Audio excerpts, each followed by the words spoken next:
Delegate from Suffolk, Delegate Brewer. Mr. Speaker, I rise for a point of personal privilege. Delegate has the floor. Thank you, Mr. Speaker. Mr. Speaker, members of the House, it's no secret that I'm one of the youngest members of this body. And make no mistake, I'm proud of that. For far too long, millennials have been underrepresented in this body. So as a millennial, I offer a unique perspective, not only to my Republican caucus, but I hope to this entire legislature.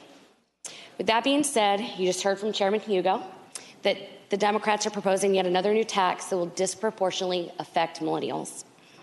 When I heard about the Uber and Lyft tax, I just decided I couldn't be the freshman that would sit here quietly for my first term. Believe it or not, I Ubered in to work this morning, and I'll Uber home tonight, just like I do most mornings and most evenings, because it's convenient and cost-effective for me. Last week, the Republican caucus and the committee I sit on stood up against the so-called Netflix tax. Now Democrats are trying to reach deeper into the pockets of my generation, and I just have to say something about it. I just wonder if we're going to tax Snapchat, Instagram, or maybe even Twitter next. Make no mistake, Uber is not just about convenience or saving money. It can literally save lives. It helps people get home safely at night if they can't drive. Is that really something that we want to hinder or tax? That's the question. At every turn this year, we've talked about tax increases as a way to raise revenue, but what we really need to be working on is innovative ideas to make sure that we can focus on workers and increasing paychecks in this Commonwealth.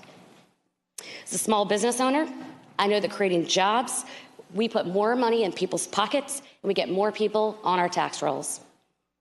Studies have shown that many students come to Virginia, get a degree, and take that degree to another state. We train them, and we're not reaping their benefit, and we're sending their expertise elsewhere. This tax will only further encourage that. We need to do more to encourage people, especially in my generation, to stay in Virginia. I want my friends to be able to raise their children in our great Commonwealth, and I hope you should too. I urge my colleagues on the left not to come to the table with tax increases that disproportionately affect my generation. Thank you, Mr. Speaker.